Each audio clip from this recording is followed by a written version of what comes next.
Good evening and welcome to the Northampton School Board meeting for Thursday, October 18th, 2018. We will begin as usual with approval of our minutes for September 20th, public and non-public. Yeah.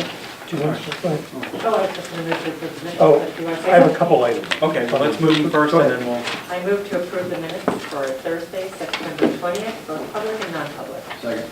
All right, any questions, comments, changes? On page 2, under 5A, John Vanderel's name is spelled, it's V-A-N-D-E-R, one word, and then L's is capital E-L-S. On page 3, just a note that that's the, under superintendent's report, that's the joint board meeting on the first item. The joint meeting. Yeah, well, it could be. On page 4, the third bullet down, I believe you meant Twitter. I think we've had this tweeter thing going for the last week and a half or so. And on the motions under policy, I don't believe on the second one there was an amendment. But on the first one, the second sentence was added. But I don't believe there was a change to the first sentence. But the second sentence was added. So amendment 3 of 5, paragraph. Under amendment 3 of 5, that's right. Yeah, okay. The sentence, parents, guardians will be notified prior to their child being questioned in investigation, absolutely true. But the first part, I don't believe there was that change. So we would cross out... Right. The first 2 lines. Right. Yes, and just have it That's right. added the sentence, parents, guardians will be... That's right. And on the second one, where it says criminal records check as amended, I don't believe there was an amendment to that one. That's what I have. Thanks. Okay, thank you. Very good. Okay. Anyone else? No. All those in favor of approving as amended? Thank you very much. And we have another set of minutes. Oh, We do not. Okay, we'll do those at our next meeting. That's for our workshop that was this Robbie week. apologizes for, she thought she would have them done and did not. It was 48 hours ago, so that's not a problem. All right, we'll deal with those at our next meeting. Correspondence and commendations. I have a few I always comments. look to you first, Eric, Well- because you usually have something to... By all to means, point out. I have 2 groups, if I may. So I would like to commend the teacher volunteer members of the Climate, Culture, and Communication Task Force. So the CCC Task Force is was organized through the Leadership Council to work with Dr. Maura Hart, our climate and culture consultant through UNH. So the teacher members of that group are Brenda Eves, Sherry Ferber, she's an educational associate, Dan Singer, Catherine LaCroix, and Megan Wyman. And most recently, yesterday afternoon, we met until 4:30 with Dr. Hart. So it's teachers who've given a considerable amount of time, energy, and passion to this effort. So thank you to that group. And to our fall coaches, we have the 5th grade, was the 5th grade meet? Yeah, the 5th grade meet's coming up. We had a postponed volleyball game, but other than that, the fall season's over. Commendations to Dana Hansen-Babiak, our cross-country coach, Lisa Nunes, our volleyball coach, and our 2 soccer coaches of the co-ed team, Jenna Briggs and Emma Chekovich. Neither of whom are Northampton school staff. Can you repeat the names one more time? Yes, Jenna Briggs and Emma Chekovich, I believe, Checovich. Okay. Can I add something on that, Nancy? Please. When we hosted the cross-country meet 2 weeks ago at Northampton, I wanted to commend the teachers for coming out and volunteering there. They did a really nice job. There was a lot of faces, and they just came to help direct the kids because, of course, it's confusing. It was all on, just just wanting to volunteer and be part of it and help out. So I don't want to, I know Mr. Whitney was there and Mrs. Neves was there. I don't want to miss everybody's name, but there was a lot of people that spent their afternoon here helping out. It's really nice to see. Thank you. Anyone else? All right, thank you. All right, questions and comments from those in attendance? Have you? Anything you'd like to say at this point? I'll make mention, I did receive Dr. Anderson's email regarding the 8th grade trips. Yes, it's disappointing. I certainly hope there was some other potential options that they could be continued, because my son's disappointed, my daughter's already disappointed, and she hasn't been on anything except for, I think, Star Island as of yet for big trips. So that's just, and I'm sure there'd be more emails to follow based on what I've already seen. So that's it. Yes. And we will be discussing that this evening. So, all right, we will move on to our next item, which is education update. I'm sorry, Catherine. No, Sorry. good, thank you. Education update, Eric? Oh, yes, yes, thank you. So the Leadership Council did meet on October 10th, Wednesday, October 10th. I'll just briefly summarize our topics of conversation. Becca Carlson talked about the formulation of small vertical teams and competency-based teams, both within the school and in collaboration with the rest of the SAU. We talked about the professional development plan, which we fleshed out with the professional development subcommittee. So we have through March shelled out for our building level work this year. We had committee updates from the CCC task force, as I mentioned, the science committee, which is maybe our most active group in the building, and has really been has really led the way in terms of our forward progress with science and STEM in the last couple of years, and an open circle update. I just want to mention briefly, as it's in my administrative report as well, that Tricia Markey, 5th grade teacher, is now open circle trained and certified. So she went to training in Wellesley earlier this month. We discussed blizzard bags and our school calendar and that sort of thing. We also talked about parent chaperone volunteers and the paperwork. I do want to say that we had, yesterday we had 16 additional people that came in from the SAU, so it comes from the state, the SAU tells us. So we went from 30 to 46 very quickly in one day. The difficult thing is that of those 16, some of them had had their fingerprints done at the beginning of September, while others had done so at the beginning of October, so it didn't matter. They all came back in one bunch. I do want to acknowledge,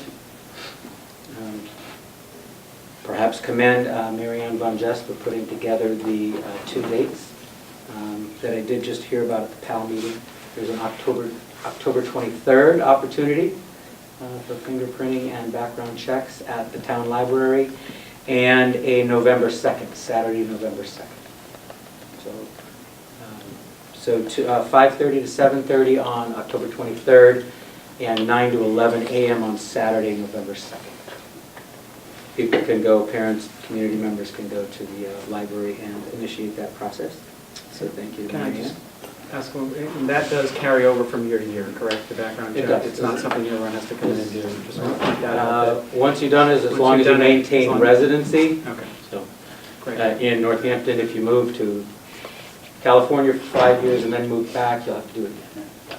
Can I ask another quick question? Of the 46 parents that we have, which is great, do we have an idea of how that spans over grade levels? Do we have 20 in one grade and none in another? And only because there might be need to communicate to some grades to say, get to some of these And events, right? you're absolutely right, Tom. I mean, some grades have nothing as extreme as that, but some grades have considerably more than others.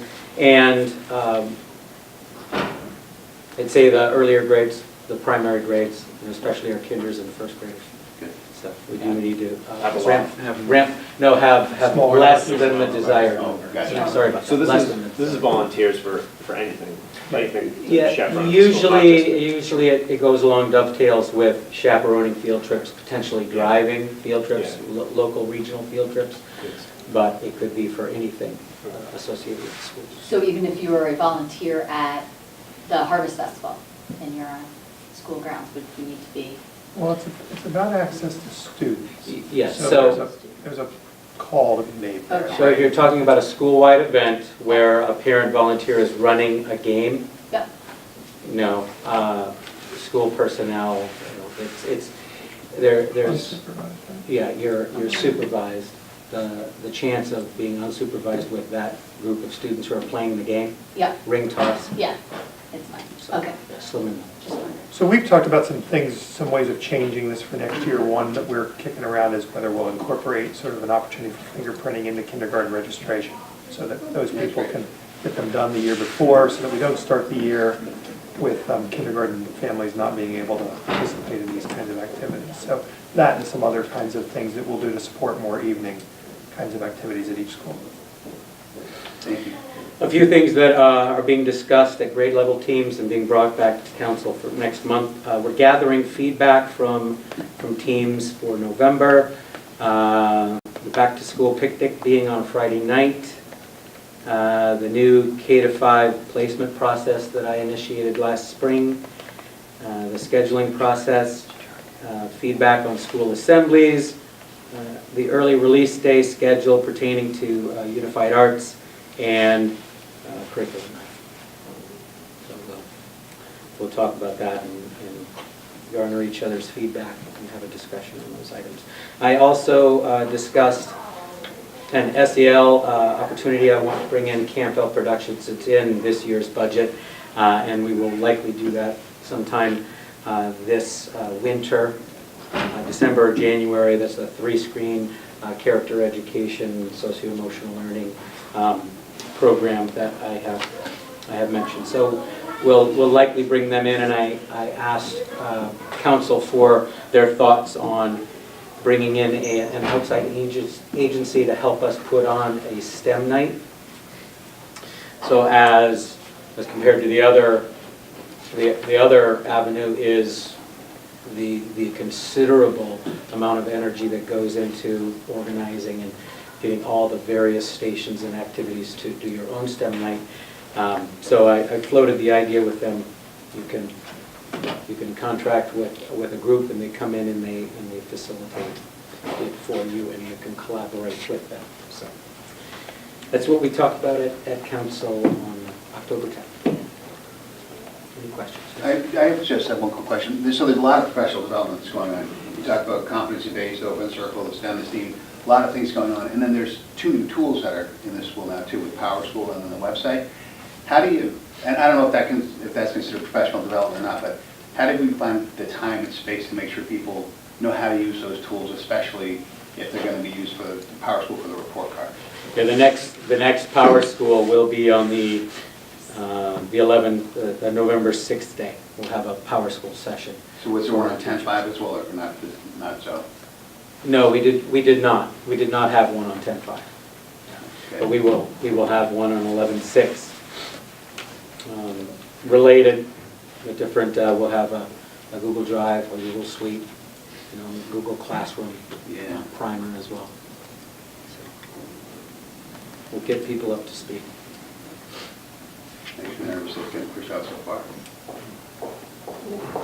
We're not going to have report cards, they're going to be paper report cards for, So the report card will come through Power School, but it's essentially a manual entry, rather than an automatic population of data. So the teachers will enter what they need to into the report card template, and they'll be sent out. Yeah. So for term 1, that's correct. okay. So parents will access it through the Power School. No, not for term 1, no. I thought it was what, so the last meeting it said we were. So what concerns me is, it wasn't, I mean, that was pretty clear at the last meeting. What concerns me is that we heard loud and clear through parents and through the community and the survey last year that communication is important. We've invested in a couple of tools to make sure that we're improving upon communication. And I'm not sure we're kind of reaching for the ring and maximizing those tools. So I just want to voice that, we heard from the community, we invested in the tools. Now it's a matter of how do we leverage those tools. And the target seems to be moving, because we did say last meeting, the report cards would be in Power School for the first trimester. Yeah, we talked about all the functionality. There- We heard that not all the functionality will be there, but the reporting of the report cards, whether it's manual, populated or whatnot. They're being generated through the Power School report card template. Yeah. But what won't occur is, at that point, parents will not be able to go on and manipulate it on their end at that point. So How will be it be sent on to delivered? you. How will it be delivered? Electronically, Yeah, paper? we're printing them out and sending them home. Okay. That's correct. It was, By second quarter, they will be electronic. Yes. Dr. Anderson shared that in their report at curriculum night. It was talked about, right? That we were Yeah, getting. both the 7th and 8th eighth grade grade, presentations. We were told then that it's going to be generated, but, handed to us on paper because the parent, we won't have access yet. Is that for all grade levels? That is my understanding. Yes, that's correct. So, Jeremy Murphy, the Winnicott High School Power School System Administrator, we contract with him as I mentioned previously.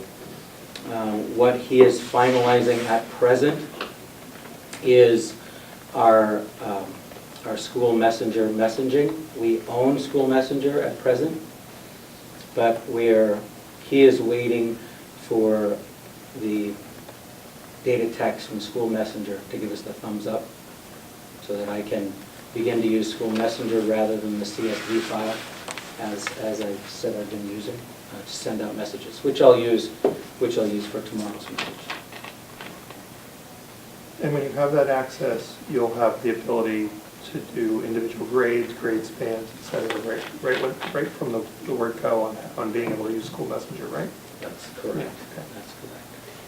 Is it possible for us to get like a one-pager of the cadence of the Power School rollout? What capabilities are going to be functional at what times throughout this year? We can do that. That can work. We can do that. That would be helpful. Absolutely. That would be helpful. Okay, thank you. Thank you. Anything else for your education update? Ed? No, thank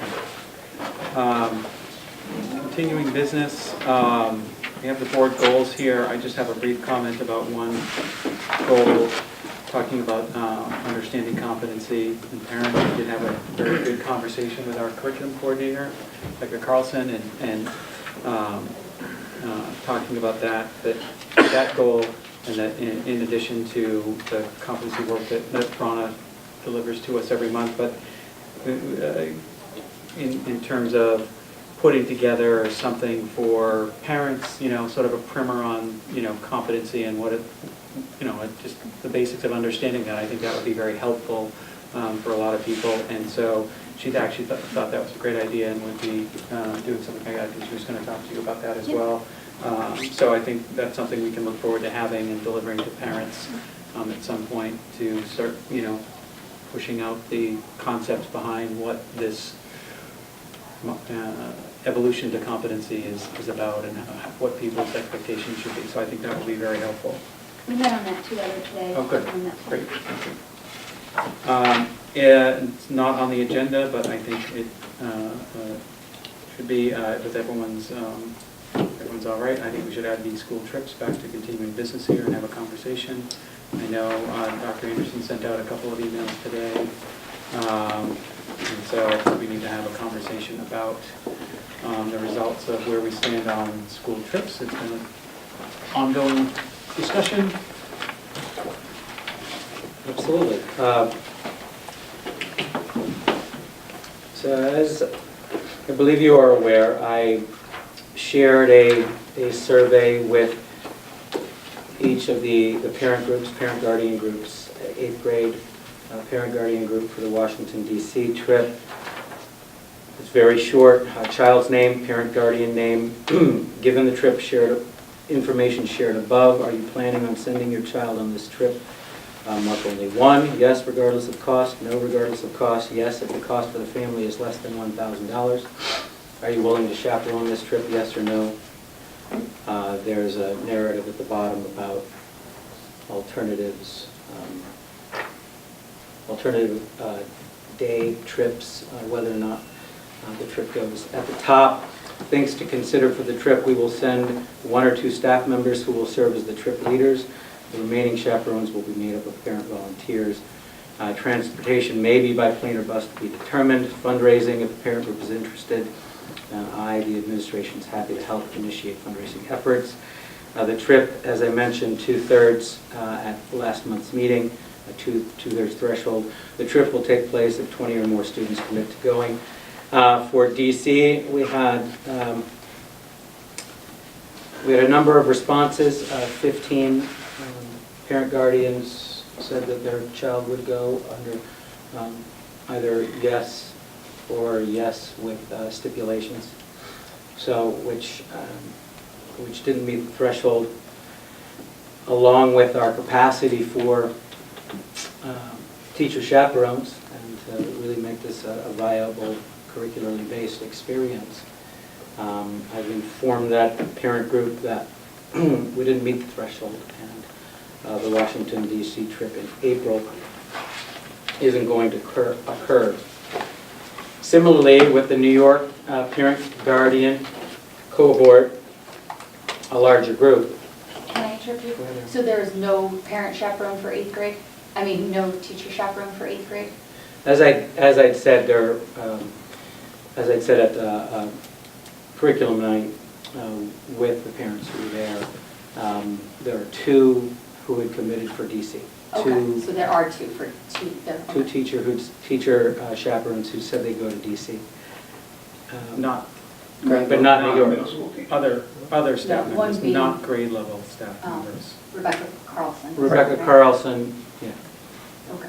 So our curriculum coordinator and 1 other staff member had said that they would serve as trip leaders previously. Eric, did you That's get, been volunteered there. what percent participation in your survey did you get from the 8th grade? How many? From the 8th grade, Actually, not percent, how many? slightly less than 70%. So that would be, 15 said yes, how many people said no? that's what How I'm trying many to not? get to. Thank you. Better way to ask it. All right, so 15 said yes and 4 said no. And then there were So 19 20 responded. 20 people that didn't respond, something like that? 11. 11 that didn't respond, okay. Okay. You sent out parents, so I was here at curriculum night, it was the 7th grade group. Parents asked Dr. Anderson if he would send out a reminder, he did. And still got those response numbers. Yes, so the reminder for the New York City trip survey did engender another 6 responses. So 6 responses after I'd sent out the reminder back to all of the New York City 7th grade parent guardians. So it did generate a second wave of responses. So for New York City, the survey template's essentially the same header with things to consider for the trip, the same questions, essentially. For New York City, there was more enthusiasm, but it did not quite make the threshold of 26, which is slightly less than 2/3. So 26 out of 40, but that's the number I'd set. There were 24 yeses and 5 nos. So reassuming that the people that did not respond are not interested in going on the trip. We're not making any assumption, but either choosing not to participate or non-participation informs the result of the survey. I would say beyond, any sort of threshold or two-thirds or whatever, I have, my broader concern about this is that we have these trips where we don't have grade level staff that is participating, they're potentially participating in these trips. That these are supposed to be education-based, curricular-based trips, and without the grade level staff on them, I'm, and not just grade level staff, I mean, even the broader support from the staff has been very, very thin to accompany students on these trips. So I understand there's a lot of strong feelings about these trips, but frankly, I have a hard time seeing how we can say this is a curricular-based trip and if we're sending an elementary EA or something with a bunch of 8th graders to Washington DC or 7th graders to New York City. I think that's the bigger issue here, and I understand there's been conversations with the middle school team about that. Those have happened periodically. There's still no staff members who said they want to go, and I understand there's plenty of valid reasons for them to not want to go. I'm not disputing that at all, but I think we have to look at the fact that our middle school staff isn't accompanying our middle school students on these trips, so where does that fit in our educational program? To me, it doesn't fit. And that's, even if there's 2/3, I still don't see where that fits. I think there needs to be some sort of, stronger evidence for why we should do this in the way that it would have to happen if it were going to happen else. I appreciate that. I saw it, Dr. Lee. I appreciate that, Mr. Sununu.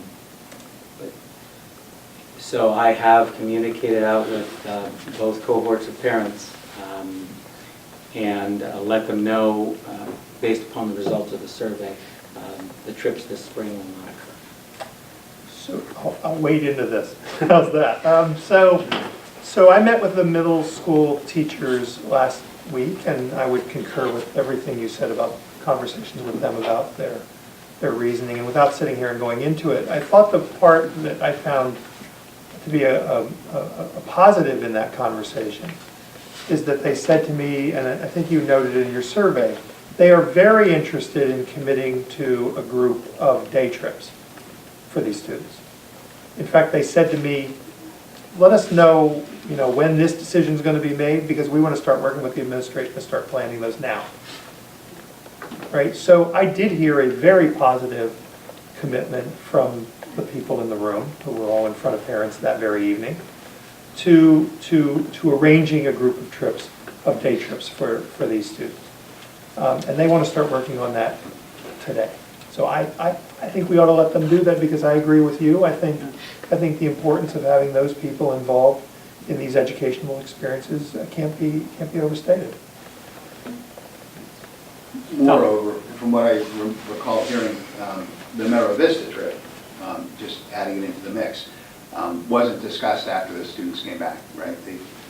Because the teachers weren't there, it wasn't incorporated into the curriculum and conversation, which loses some oomph there as well. So You're correct. So what we did have, we had 43 of the 46 students go to Mero Vista, as you're aware, but because the teachers hadn't gone, they weren't able to, nor would it be expected of them to feel comfortable, leading or facilitating, debriefing or any other related activities. So they haven't occurred. They haven't occurred as they naturally would have in the past. Can we set some criteria or objectives for these day trips so that we're sure that they are meeting some specific objectives for those students, so they're not, I heard some trips bantered about that were, seemed boondoggles. It didn't seem like they were going to be educationally. Like going to the Great Wolf Lodge. Great Wolf Lodge. Yeah, that's the one that springs to mind. or Six Flags. Yeah, I mean, can we set some criteria that they have to do X, Y, and Z? I absolutely agree. There needs to be a profound and articulated tie to the curriculum, some impactful learning experience. Yeah, and then beyond that, learning experience, I think one of the things that the parents are missing about these trips is the camaraderie that it creates and the unity that it creates within those grades. And so I think you know, when you stay overnight with kids and you're there with them 3 days in a row, that's a little different than taking a bus down and taking a bus back, and how you get kids on trips and get them interacting. I think that's an important thing. And as I've said, I experienced that myself through last spring and this fall. But, you know, to Dr. Lupini's point, and that at present, that will not be occurring. You know, in terms of the staff working with the kids, in terms of establishing those relationships and interrelationships. So are we at a deadline point then? Like, is this decision your decision? Or? Well, I mean, what's going to happen? as we've discussed, as I think the board has said, whether it was collective or not, it's ultimately an administrative decision and a curriculum-based decision. So at some point, the decision need to be made. Because we don't have the teachers and we essentially have 60% or 50% of the students' families, depending upon which trip we're talking about, we don't have the capacity to make it work. I understand. So I have let those parent groups know that at this point they're not happy. That was the communication that Yes. referred to. Yes. So to comment Dr. Lupini made, I assume then that the conversation will commence about, okay, this decision has been made, let's get to work on Yes. Yeah, that what would be we're my going to do. assumption. That's Yes. what I'm driving at. Yes. Yeah. Because the Monday morning quarterback is going to start Friday. It's going to Yes, start. I believe it It's will. going to start Or has. now. So I'd like to move forward, and I'm Yeah. kind of looking at this as not necessarily negative. We've been doing the trips for a long time, and I think people tend to hold on to a lot of the nostalgia of it, but things have changed, times have changed. We've heard that from the teachers, we've heard from several parents as well, and so I think there's new opportunity here, and I'm excited to see what you guys bring to the table.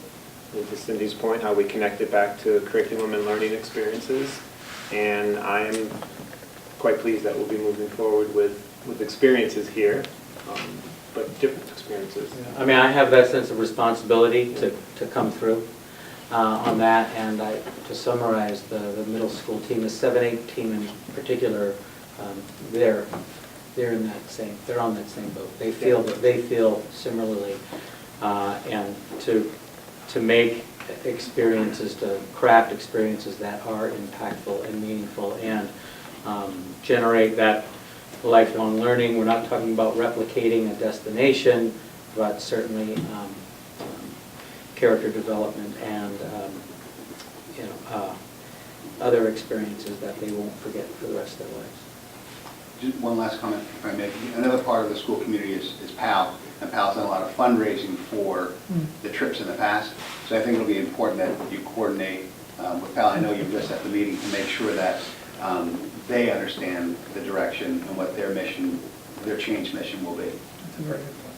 There is also $36,680 in the budget this year for school trips, which a majority I think is expended on Mara Vista, but there should be a decent amount to work with. And there is the school activities account, associated school activities account as well.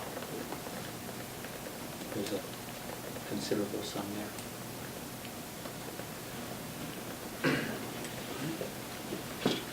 Anyone else have any questions on that? Any? Thank you.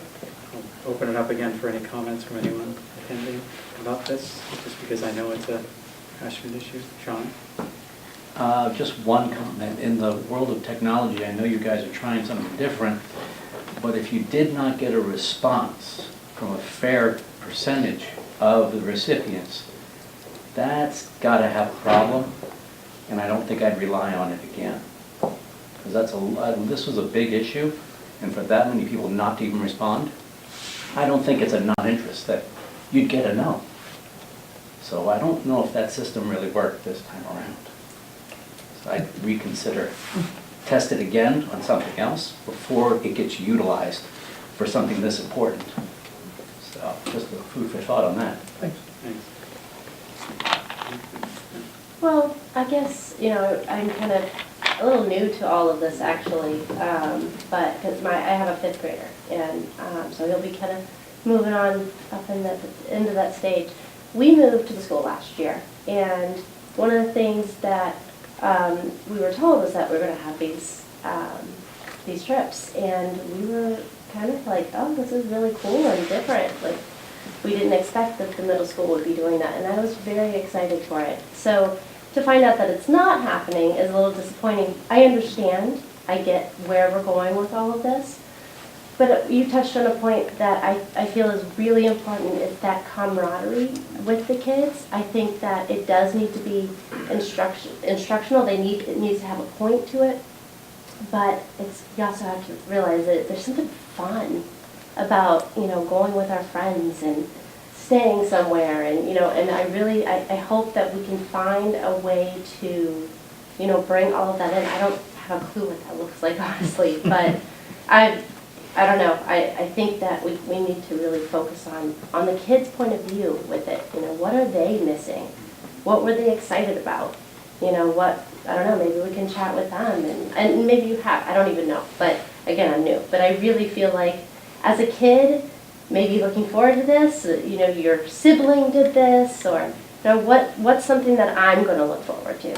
So, I don't know, I just kind of focus on what their mindset is. There's something. To a point, There's because it still needs to be instructional. There's things they'll experience there that we, as I think Erica said, you can't totally replicate, but you got to be mindful of positive things they were getting from that and try to do something that tries to incorporate those same things. And when after the trip, the kids would come back, they present to the board, they present to, at assembly, and it became, part of the culture. But without the teachers participating, we have to find something new. Right. But all those after the event experiences, I think, are important as well. I absolutely agree. And I have spoken to, from my perspective, from last April, May to New York City, and September to Mira Vista, my thoughts and takeaways on the student experience, to stand by them. But, I understand we're talking about enthusiasm, but we're also talking about capacity. And it's a very important point in considering all of the factors in sending these trips. Thank you. All right. Moving on, under new business, where everyone is agreeable, 2 minor changes under new business. One is item B, we're going to postpone for future meeting, review of the 3-year tech plan. And then we do have one item to add, which is a donation that we just received word of. So if you don't mind, let me start with that. I'll ask Dr. Bikini to discuss Excellent, that. thank you. So this has come through Becca Carlson, who asked me to bring this to you for approval. I'll just read from this. Subaru has partnered with the American Association for the Advancement of Science to award the AAAS Subaru SB&F prizes for excellence in science books. This award celebrates outstanding science writing and illustration for children and young adults. All recipients are recently published, scientifically sound, and foster an understanding and appreciation of science in readers of all ages. McGovern Subaru of Northampton has generously donated a collection of these books to the students of Northampton School. The donation is valued at $1,200. They will, upon your acceptance, bring the books to the school, and Becca says we hope to create the opportunity for the McGovern Subaru team to meet some of our students and witness our appreciation for this generous gift. And so that is much appreciated from them. I just have one minor question. We don't, if it's below $5,000, we do not need a public hearing, correct? You do not. Okay, okay. Oh, Any questions or comments about that? I don't think anyone's. All right, we need a motion to accept that donation. I move that we accept the donation of books from Northampton Subaru. Is it? McGovern Subaru of Northampton. McGovern Subaru of Northampton. For the amount of $1,200, value of $1,200. Okay. We have a second. All right, any other questions or comments? All those in favor? All right, thank you very much. Thank you to McGovern Subaru of Northampton. Minor question, did he happen to mention it's Matt McGovern is the president? Did it mention that anywhere? It did not. Okay, that is who was the owner of that company, is Matt McGovern. Thank you. Thank you. Just if anybody had some Thank you very much. need for that information. All right, our next item, we have a award of bid for the student transportation bid. I believe Matt will be, our business administrator will be covering that. Yes, thank you. So the bid process has concluded for the proposed student transportation, the bus contract. Bids were sent directly to 6 vendors, of which 3 attended our walkthrough and 2 submitted bids. Those 2 bidders were First Student, our current provider, as well as Student Transportation of America. I will note that Student Transportation of America did come in at the low bid. Over the course of the 5 years, it's roughly $80,000. So it is a material number. It's roughly 3.5% of the $2.225 million 5-year contract. That being said, there is a level of subjectivity involved in the RFP process, particularly with bus transportation, particularly when we are looking at safe passage of our students to and from school. We face severe driver shortages across the state and nationwide, and we have been insulated by that here at Northampton and at SAU 21 as a whole. First Student does a fantastic job in managing that process, in the recruitment and retention of our drivers. Our First Student is a non-union shop. So when evaluating this RFP, a lot of effort was put into speaking to other school districts, other business administrators, to gauge the level of service that they see with both vendors. And it is an issue. There are routes that are not being run at different school districts. There are schools, I'm sure you saw on the news, that have started late because there's been the driver shortage. And then the schedule adjusted to double runs and starting at 10 a.m. in the morning. So this is a major issue. So it's not purely a dollars and cents issue. That being said, I'm certainly not going to leave $80,000 on the table. That is a material sum, as I just mentioned earlier. So what I am recommending is that we accept the 5-year bid from First Student pending negotiations, and I am confident that that we will receive a contract amount under the low bid. There is a provision within the RFP process where we can throw out the low bid and negotiate with the other vendors. I intend to do so, and I intend to get a lower price. That being said, should that not occur, I will absolutely come back to you with a different option. So we are recommending award of bids to First Student, subject to negotiations. Tom? Okay. Cindy, you. In light of the default budget constraints that we talked about in the budget meeting, Yes. should we budget this at the average cost for the 5 years so that we don't run into that problem? So that would be like $460,000 a year for every year?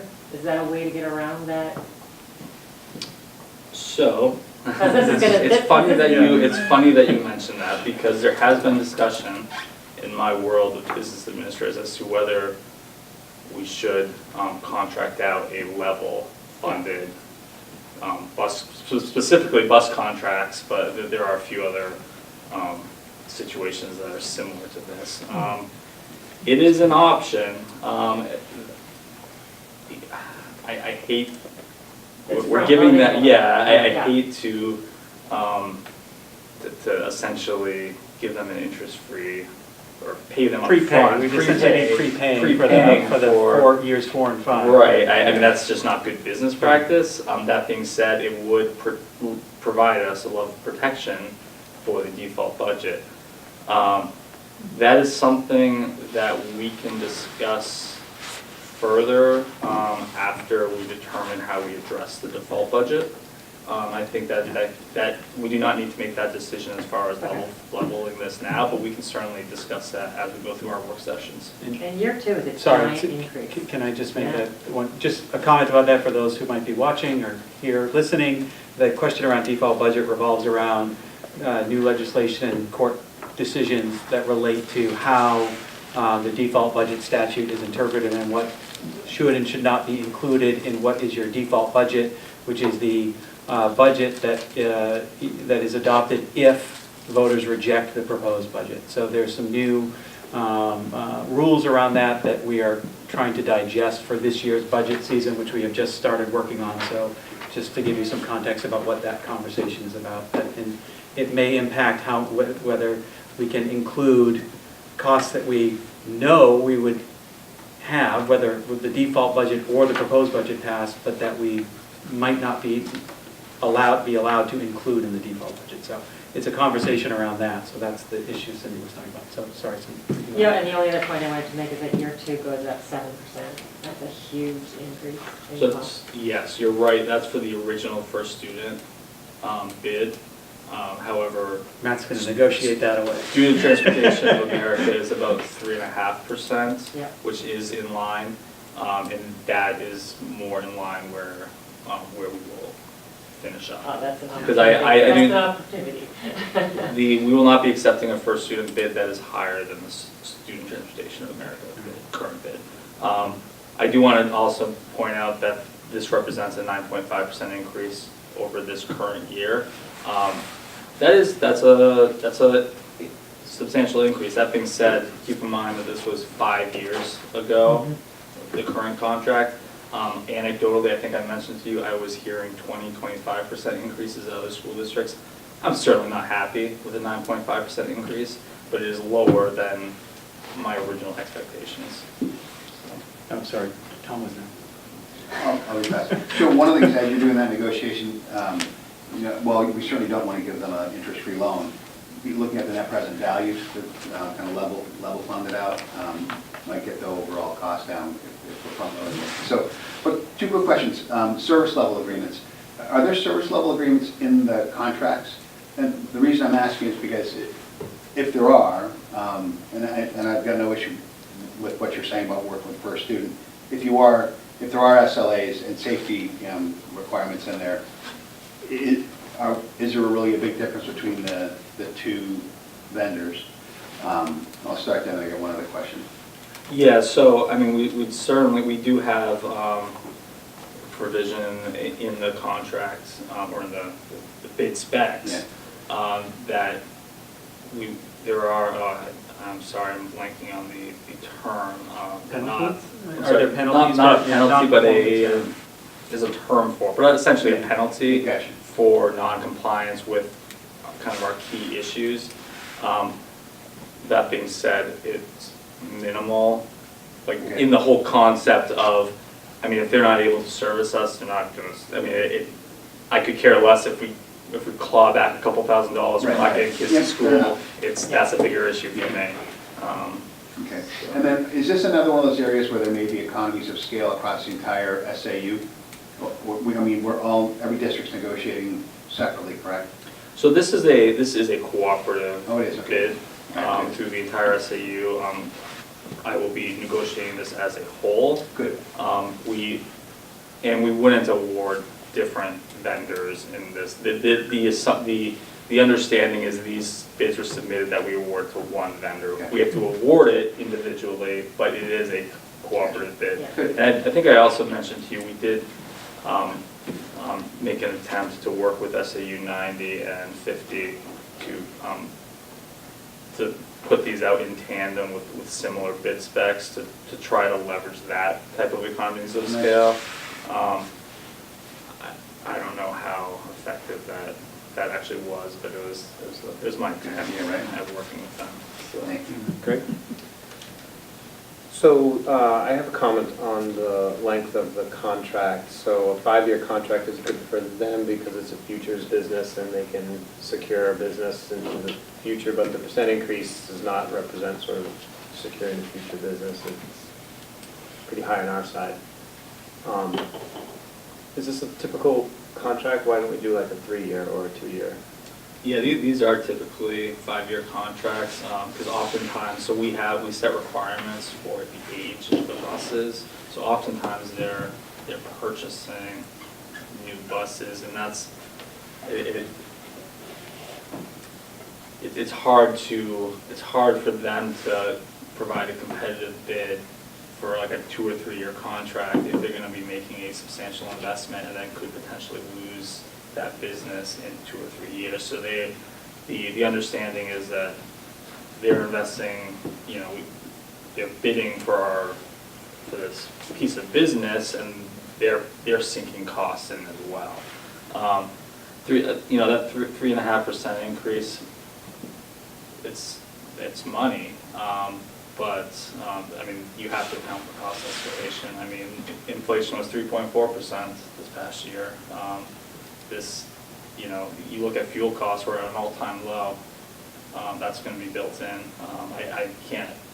I'm not an energy consultant, but I would imagine They're going up right now. that they're going to be going up over the next 5 years.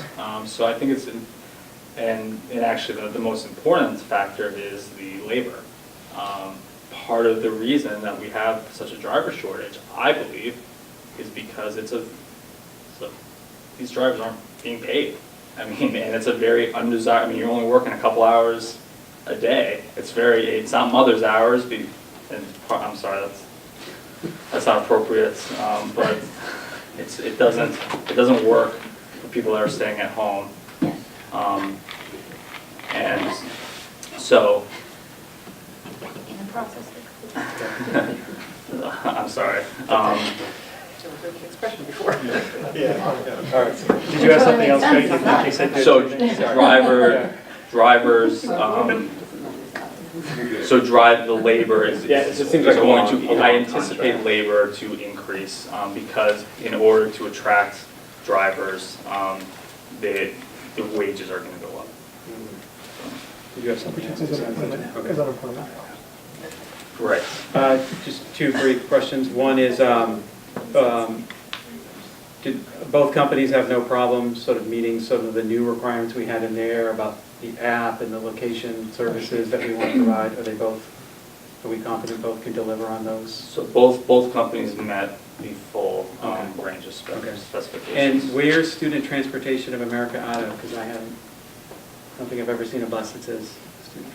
I see lots of First Student buses around it, and we do have there is some benefit to having a Right there. First Student Depot right here in Northampton. I know, like the sports teams, they had to call an extra bus one day because of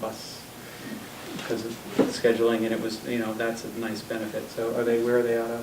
So they would, as part of the specifications, they would be required to have a terminal within our region. Okay. So they are the other big player in New Hampshire. It's pretty even split when you look across the state. They're a little bit more on the kind of the west coast. I think they started in Goffstown. Okay. Kearsarge Valley, that area, Okay. Keene area. I do not know off the top of my head, I don't know where their headquarters are located. But they also have been part of this consolidation of bus companies. So, Any other questions from Matt at this point? All right. Do we have a motion to approve the bid of First Student pending Matt's negotiations with the bus company? I'll make a motion to accept the First Student bid pending mass negotiation and contract. Do we have a second? Second. All right, all those in favor? Thank you. All right. Next item, which also requires a vote, is you have a list of budget transfers. Matt, anything? So as we go through the year, when we go through the budget process a year out, we're obviously making estimates based on our, historical, our history on spending and what we plan on spending going forward. But there's always going to be some accounts that we are under budget and some that are going to be over budget. So it's a useful tool as we go through the year is to do budget transfers. So this is really a management tool so that essentially to limit the spending so that people do not think there is a good amount of money that's available when there's other accounts that are over budget. So essentially we're moving money from the budgets that are the accounts that are under budget into the accounts that are over budget. So these items include a transfer from certified staff salaries to salaries of directors and managers of $11,600. We went over budget because we had under budgeted for the curriculum coordinator position. Additionally, we're proposing moving $20,500 from the tuition account to salary certified staff special education. We had under budgeted the reduction in staff for that certified staff account. We are recommending transferring $3,000 from salary certified staff to the software license account. We had not anticipated needing to license MMS for a longer period of time than we actually did, so that was the result. That was the result of the extra $3,000. And finally, we are proposing transferring from the fuel, FICA, retirement, and admissions accounts a total of $25,000 into the legal account. So we are asking the board to approve those budget transfers. Questions about those transfers? Will this be reflected in our budget books, what they're transferring? So this will be reflected in the expenditure report. However, so the expenditure report that I present every month, however, during the budget process, you're going to see the actual, like you're going to see the actuals. So they won't be in this budget process because we're not really looking at real time, but next year when we go through the budget process, Right. It will be reflected in the expenditure column for 18. it'll be the real expenditures. Okay. All right, do we have a motion for approving these transfers? I move we approve the transfers of $60,100 as presented by Matt. All right. All those in favor? Okay, thank you very much. All right, now we are going to have a presentation by Cindy Okay. about our parent and staff surveys that were done in the spring. Thank you. I will step out of the way. Ma'am. Thanks.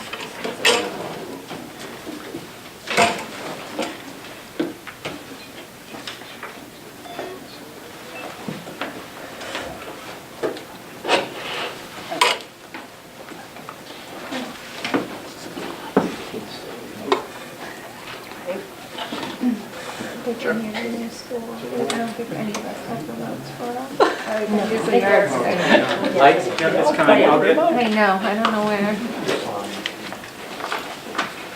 Yeah, I go to yards for sure, but. Can you guys see, it's got a lot of detail in it. Oh. So, Yeah, that would work too, yes. go to the next slide. Can everybody read this slide? So could be a little more hesitant to have that Yes. around the Okay, question. might get a little worse. It's brightening a little bit still. Oh, does it take a little while to warm up? Don't behave. Yeah, there we go. Okay, we can start on this one. So, thank you all for coming. This is the third year that we've done this parent survey. And the objective of the survey is really to understand from all of our parents what they're thinking about our school, how satisfied they are, what are the issues, what are the things that we should celebrate, and so on. And this year, is the first year that we've conducted a staff survey. So we talked in council about getting answers to very similar questions from the parents and the staff, and to compare those answers and find out where there's alignment, where there might be some differences in opinion, and then it helps us to address those areas. The survey was distributed to parents by email on June 4th. It was repeated on July 9th, and July 12th to encourage participation. We actually extended the deadline to July 16th to try to get more participation because we had fewer people participating this year. than we had in previous years. We had 125 parents respond this year, which, again, is a lower response rate versus the previous 2 years, where we had 156 and 161. So you're never going to get 100% participation, and this is still a good representation of our parents. So we can look at this data very directionally and say that it's guiding our decisions. So next. Next again. So we always start with an overall satisfaction question. So we give all parents a statement that is Northampton School provides a high quality education, and we find out if they strongly agree, if they're neutral, or if they disagree. And the first, if you look at the bars to the left of that first dotted line, that's a level of agreement. And you can see 2016, we had a drop in 2017 to about 80%, and we actually had roughly the same amount of people in the same level of agreement as we had last year. So it didn't go up, it didn't go down, it's roughly the same. And there were a few more people that were neutral this year, and our dissatisfaction went down a hair, but that's probably not entirely significant with 125 respondents. But so we haven't regained where we were, but we still have 4 out of 5 parents agreeing that Northampton School provides a high-quality education. So that's still a positive response. We go to the next slide. This shows you parent versus staff for 2018. So this is the past school year. And you can see we actually have virtually, well, not virtually, we have the identical number in terms of level of agreement. 79.8% for both staff and parents agreeing that Northampton School provides a high-quality education. If you look at this next chart, this is a question that we asked parents of each of their students, of each of their children. So we asked questions pertaining to each child, and this one was, I am satisfied with this child's overall academic experience. So if somebody had a kindergartner and a 5th grader, they might answer that question differently. And so there's 191 people, 191 students represented in this data. And what we find out is similar to that other satisfaction question is we're still getting about 80% of people satisfied with the child's academic experience. And now if we look at parents and staff, the staff is somewhat lower than parents. The question that we asked, the parallel question we asked was, I'm satisfied with my students' overall academic experience. So that was the parallel question to the child's academic experience. And it's fairly close. So again, we've got some alignment there between the parents and the students. You go to the next chart. This is where we have a little bit of a difference. So the question was, my child is well prepared for the next grade level to parents. And for teachers was my students are well prepared for the next grade level. And this is a bit alarming that that 2/3 of the teachers thought that the students were well prepared for the next grade level. So this is something that the administration is committed to look into in more detail. And it's also something that we feel really good about having a curriculum coordinator who's going to be looking at that vertical alignment from each grade, and hopefully that will help us address whatever issues are behind this slide. So we go to the next one. Now this, I'm going to explain this is how I'm showing a lot of the next satisfaction levels. So the way that I've constructed this is the green bars represent satisfaction, either completely very satisfied or somewhat satisfied.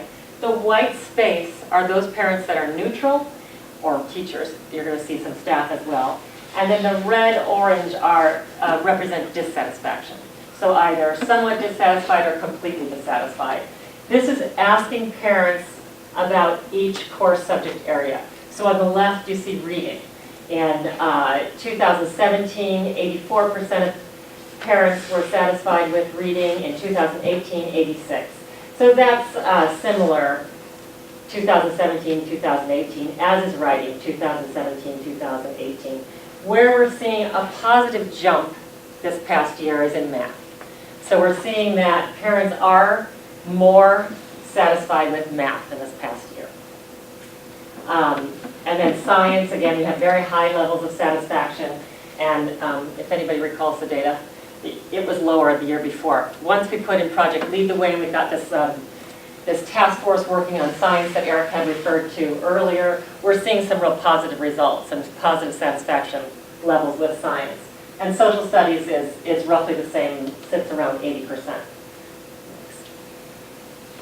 So one of the things I want to say before we go to the next slide is what you won't see is parent or staff satisfaction with the unified arts. And the reason for that is Eric made a decision last year that it's not appropriate to share data that reflects opinions on one or two staff members. It's not really fair.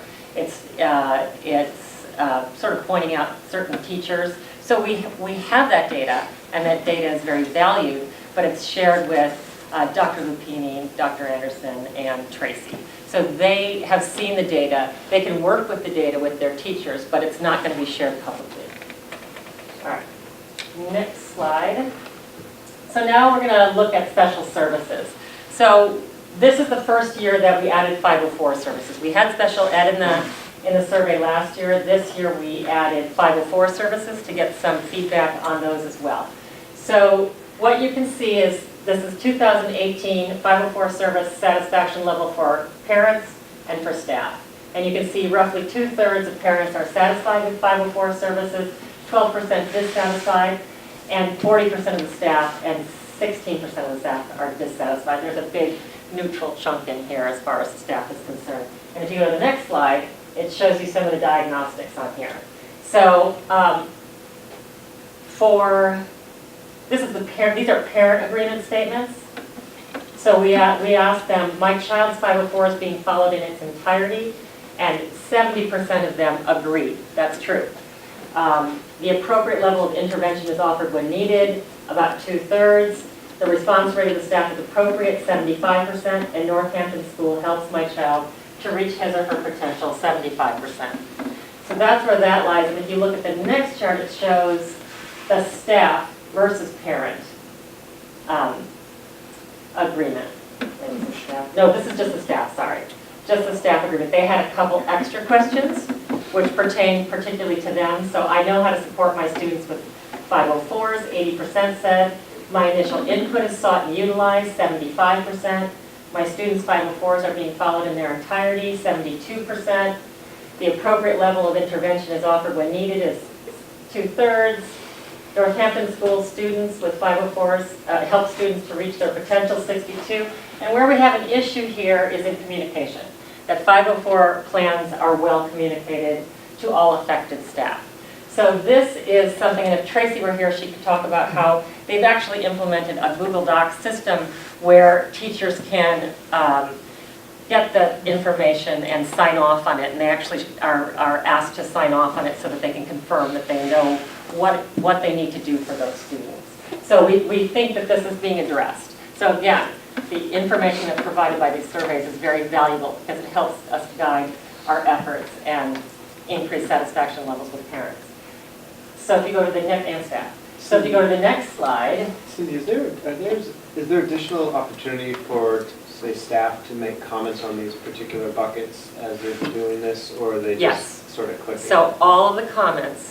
So you see something that's 62%, there can be Not additional. on that specific thing, but there would be a general comment area in certain places in a survey, and I can't remember if there was a comment box underneath these. I don't think there was, but I think there was under the general satisfaction of 504s.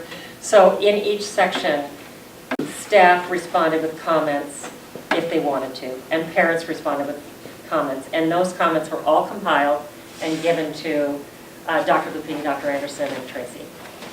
So they have those comments, and it does give a little more substance to what these responses are. So this is overall satisfaction with special ed, and it's very high.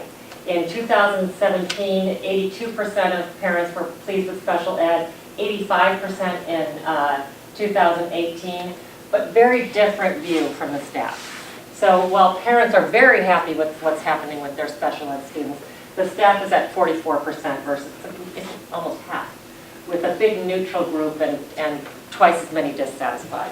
So if you go to the next slide, it Does talks that dissatisfaction mean that they're not satisfied with their students' progress or with the the program, tools the and the programs they program, the have? special ed That's program. the tools. Yeah. So here are special ed parent statement agreements. My child's IEP is being followed in its entirety, 85. Appropriate level of intervention, 75. The response rate must be phenomenal because 95% of people are parents with special ed students are very satisfied with that. And Northampton School helps my child to reach his or her potential, and that's very high. Those are great numbers. Those are fabulous They're numbers. great numbers. Yeah, so we're really pleased with that. Now, if we look at the staff response to this, remember these, it's a little different. So 80% think that they know how to support their students with IEPs, 70% think their input is being sought, 65% think the IEPs are being followed in their entirety, and it drops down to 57% think the appropriate level of intervention is offered when needed. 62% versus what was the 90%, think my students helps my students to reach their learning potential. And again, we have a communication. We have an issue, according to the staff, with communication, that the IEPs are well communicated to all affected staff. That same measure that we put in for the 504s has been put in for special ed, so hopefully that will be addressed and that will look very different next year. Okay, next slide. If I were to ask a question on the first bucket, I'm just trying to understand. I know how to support my students with IEPs. I read that as 20% of the staff doesn't know how to support their students. Well, I would read it as 7.7%. See it? Oh, yes, I know how to support. So there's a neutral group that thinks, well, it's kind of neutral literally mean about. that they don't have the tools to support their staff, or they don't know how to do it? That seems odd to me. I'm trying to understand. I think that's something that, The neutral response, that's, you either do or don't, is that what you're thinking? well, he says he doesn't even understand why I somebody don't would know not how to know do how to. neutral. Do you know how to do your job? Yes or no? 20% don't. Well, I would read it as, so I have an array of IEPs that call for different levels of expertise in different things. Yeah. And some of those I might be struggling with. I mean, without sort of diving into what this might say, that's how I would That's a good interpret way it. to, Okay, I'm just trying to that's a great way to understand put that. it. Yeah. Yeah. Okay.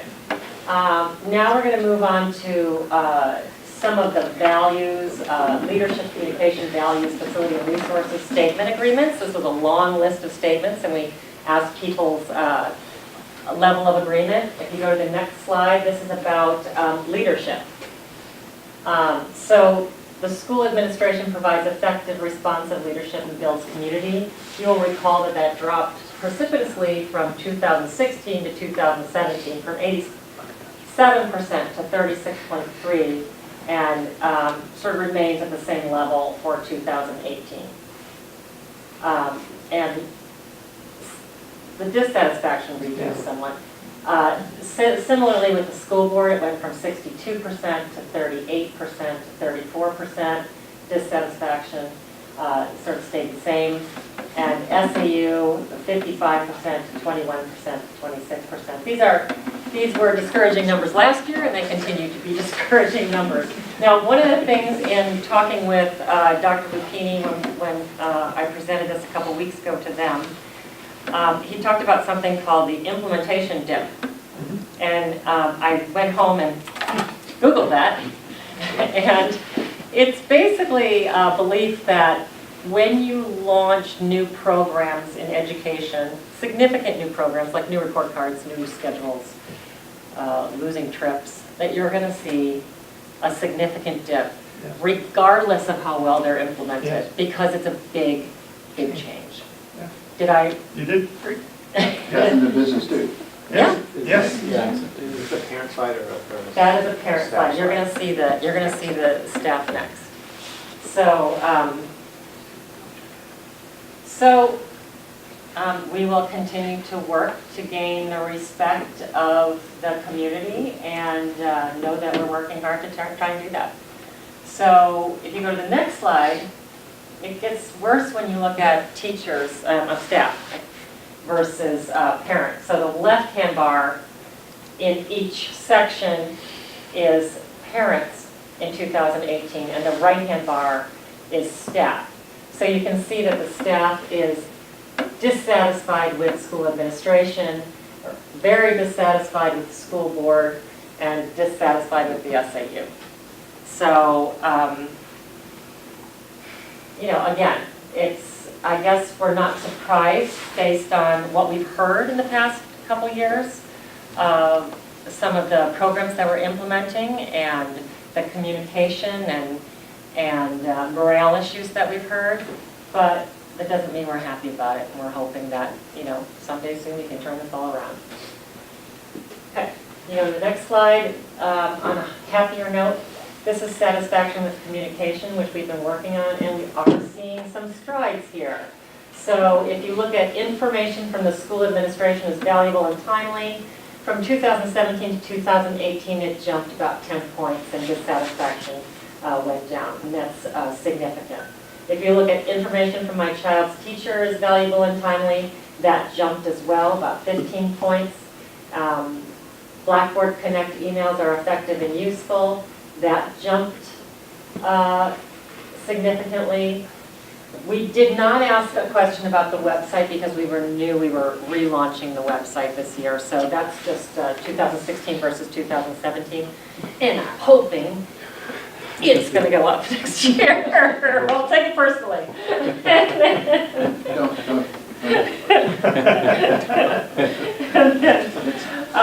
This stayed the same. I'm able to easily communicate with the school as needed. Is sort of leveled out at 73%. I feel I am a partner in my child's education is roughly the same, 61, 66. So communication is moving up, which is good because we've been trying to focus on that a little bit and get better at communicating with people. All right, you go to the next one, which is alignment with values. Northampton School provides a healthy and safe environment, both physically and emotionally for all. You can look that it's been declining and has significantly declined in 2018 to 57%. When I looked at the comments, there were a number of comments about how the school handled bullying issues.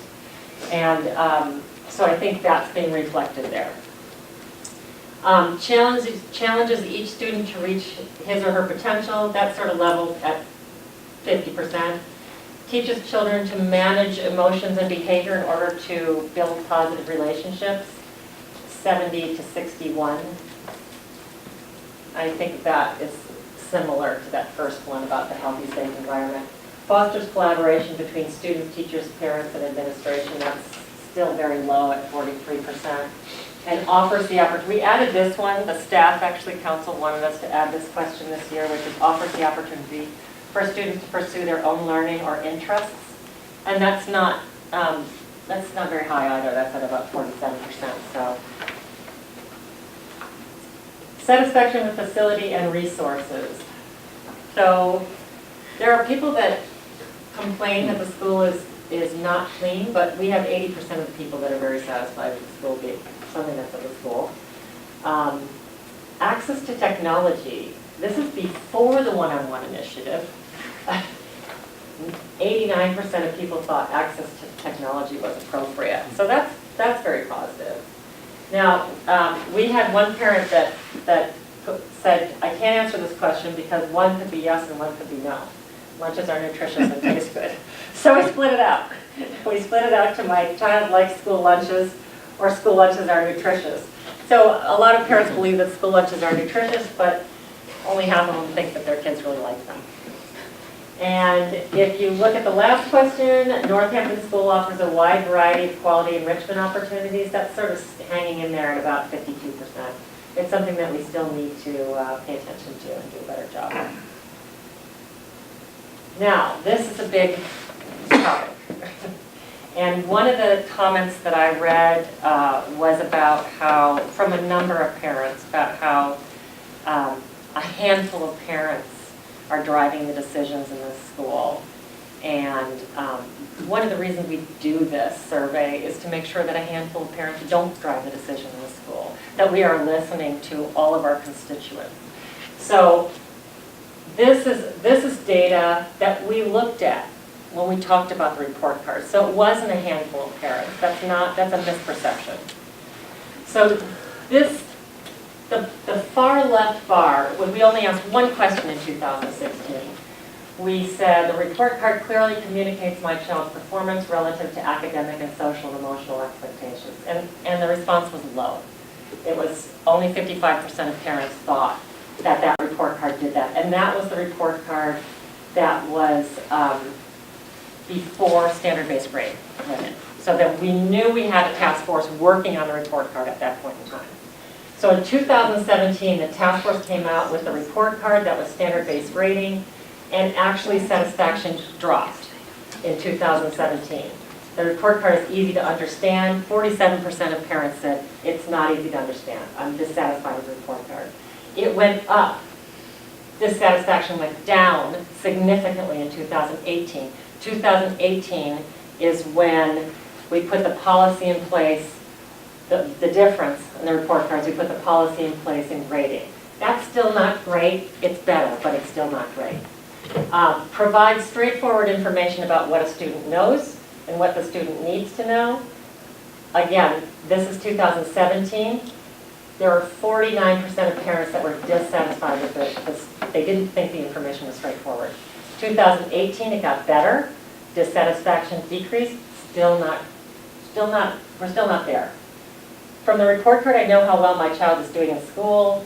That's a very low number. We changed this because the staff said it's not fair that you're asking how well my child does in school just from the report card. We have so many pieces of communication, so many ways we talk to students. So we changed the question, and we did get a huge upswing because there are other things like conferences and day-to-day communication with parents. My children are motivated to do their best at Northampton has increased significantly in 2018. So now, this is the report card from a parent standpoint, and I just want to show you, we also looked, yeah, go to the next one. We also looked in 2017, when we looked at that report card that was standard-based, we said, where is the dissatisfaction? And it really was in the middle school. The middle school parents were very dissatisfied with that report card. Well, when you say standards-based, I want to make sure I'm dialed in. Is that the competency-based? That's the one before report card, 2017. Right? Right, but the competency-based, right? And Right. then we have Catherine, go ahead. blended. Yeah, sorry, ahead. Catherine. It was 1 through 4 before. It's still 1 through 4 right now. We have not changed over to competencies. Okay. Yeah, it was. It's It's It's Standards. I think we're just using the wrong Did I say phrase. something? It was and it still is. I said standards. Yeah, I was trying to make sure that. I don't, sorry, just to clarify, yeah, I think Cindy was referring to the 1 through 4 system we were using. I don't know what the right label is, which, yes, we're still using both in the elementary school and in conjunction with letter grades in the middle school. So there's, but yeah, I think your point was, Catherine, that we were using that even before 2017 when the revisions were done. Pluses, and those were taken away. Right, no, there were a lot of other things that changed. There were a lot They of were work still on that. standards Yes, Yeah. yes. before, Fair- and fair they're enough. still standards Fair now. enough. We have not yet switched to competence. Right, and I don't think I said right. competency. I think I kept saying. You did. You did. I meant to say standards. Tom said competency. Okay. We're clarifying. I was asking for my clarification. Okay, good. You Thank did you. say standards, and I was Thank trying you. to make sure I had my head on Okay, straight. but this is the 2017 year, so not last year, but the year before the grades were put in. Middle school parents were very unhappy with what they were learning about their children through the report card. So if you go to the next slide, this is 2018 middle school parents and staff. So if you look at report card is easy to understand. We got an uptick once we added the grades. The letter grades. Yeah, and that's still not great, Yeah. but we got an uptick.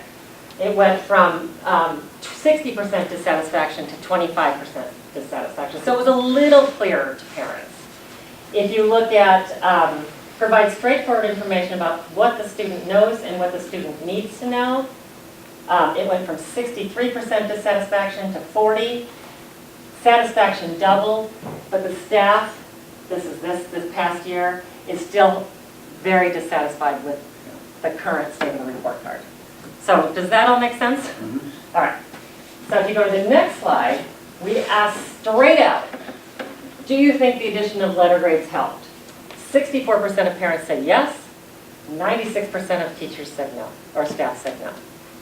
So there is a disconnect between what parents want and what staff wants. And we have to find an answer that meets both parties' needs. What is help? Do you think the addition of letter grades helped? Define help. Help get the message across to Yeah. parents of what they're children? Yeah. Give you more information Yeah. about how my child is doing. Okay, there's a huge disconnect. Yeah. Yeah. Yeah. Yeah, but and again, I don't know, but that's what we've spent a lot of time on over the last few weeks, in particular with teachers. And I think there's a very different perspective on that now, and a lot of that's due to Becca's work. Right? So, then this is the last slide. We specifically asked a question about middle school schedules. And if you go to this, you can go to this. How satisfied are you with the middle school schedule this year? 42% of parents were satisfied, 21% were dissatisfied, and 69% of staff was dissatisfied with the middle school schedule. When you look at parents' responses, there were a number of them that said, I think it's great. One of them said, I just moved here, I think it's superior to where I came from. There were some that echoed the teachers, which said we're missing the collaboration, the integration between Unified Arts, and we don't get that one-on-one advisory time, and there were a number of issues here with the staffs that were disappointing. A lot of parents also said that it took too long to make the change that was made in January or February, you know, when the schedule was revised. 6th grade. Yeah. Is this staff just middle school Yes. teachers? Yes. Okay, so not the staff of the entire school? Correct. Okay. Yeah. We've not asked this question before. We have never asked this question. Yeah, because this is the year we changed the schedule. 2018. This was the second year. Last year was the first year we checked it. So if you go to the next slide, I'm going to turn it over to Eric, who's going to talk about next steps. Sure. This is from you. And yeah, well, Cindy, thank you very much. That was excellent. So sure, the work is just beginning. First thing, this survey presentation in its entirety will be shared with our teachers and staff. We will talk about it in detail. We may very well have a breakout group through council, you know, that digs into this more deeply. So I also want to reiterate, I mean, I appreciate having Becca Carlson to help to coordinate, lead this work. And that has already begun. You understand that we're really paying a lot of attention and a lot of effort into our climate and culture. You can see it reflected in some of the responses and kind of the tone that maybe you get when you look at the bars and see too much red. And that goes both ways, you know, in communication with the administration, administration of teachers, teachers to administration, and how we are working with each other. So I think there's a lot of information in the data of the survey that I believe that our staff is very, very ready, primed and ready, and they want to see a change and want to make a difference. So yeah, I appreciate having this information. The staff has been looking for it. They want it. They want to see it. I think they want to know how well we answered these questions last June and how do they look compared to, but they also legitimately want to get going. And Eric also gets grade level data. So it would say, you know, satisfaction for first grade 2017, 2018. and he can share that data with the teacher specifically, not with the entire staff. Right, and that would be at our grade level team meetings. So Yep. we would work with that. And as Cindy mentioned directly, similarly with our UA teachers. Yeah. So I want to thank, again, everyone who responded to the survey and took the time to add the comments, and even though that they are not talked about here, they are taken to heart, they are gone over, every single comment is gone over by administration. We will not share them with the faculty as a whole, but the comments that are pertinent to grade levels or groups will share with those groups, okay, so that we can work on them constructively. So, first of all, thank you. A lot of work, and a lot of really good information, and you can't fix what you don't know. Yep. So this is wonderful. I guess the only comment I would have is, you see this, and everyone has their areas that are most important to them. If too much tries to get fixed at once, you may not get any progress. So I would really focus on the 2 or 3 items, for this year that will most have a positive impact on our children's education, and focus on those, because if you have different groups working on different stuff, you may not gain traction. So That makes great sense. Dr. Hart, Maura Hart was here yesterday. She and I were talking along those lines, and I had expressed that, yes, I would have, liked to have had the information. I have the information now, I can share, and we can action item prioritize accordingly, just as you said. And to that point, the staff survey was shared at the SIP planning meeting. So we used that information to help guide the SIP plan, which are those priorities that you're going to be focusing on. Yes, the results of the staff Yeah. survey, yes. Correct. Yeah, not the survey, but staff, yes, thank you. Great. Thank you very much, Cindy. I know how much work goes into that, so Nice job. we really appreciate it. Any other questions on this? Comments? No? All right. I just had a question on the neutral zones. Is there any advantage to getting rid of the neutral response? And I've seen them where satisfied is the base, and you're somewhat and completely, or somewhat dissatisfied and completely dissatisfied. So it forces people to take a non-Swiss point of view. I think typically it's a 5-point scale that's like been used in surveys from the beginning of time. And the other thing is, I don't know that we want to change it now. I know, you wouldn't like to track history. Yeah, It would and still be a there are 5 times when point. people are like, I'm satisfied with this and I'm not satisfied with this, so I'm just going neutral on this question. Yeah. Thank you very much. All right. Moving on. We have some written reports which we will move through, beginning with Dr. Lupini's superintendent report. Thank you very much. I have detailed for you what the issues are on the agenda next Tuesday for our joint board meeting. I want to thank the DOC and in particular Mr. Monges, who took us through a lengthy agenda last week in preparation for this meeting. In terms of discussion of the SAU budget and recommendations there, some preliminary findings from my entry plan work, some recommendations we're making around policy development based on work we've done with the New Hampshire School Boards Association, our long-term competency-based plan, my goals for the year, and the special education policy manual, which has come recommended from our special education director. So we have a lengthy agenda for next week. We have been working as a group on school calendar, trying to standardize as much as we can some early release days along with professional development days, even with the high school. I've heard from a number of parents about the differences between elementary calendars and high school calendar and the havoc that plays with their schedules. And so we're trying to agree on a certain number of days that we will standardize, and I think we've actually gotten somewhere.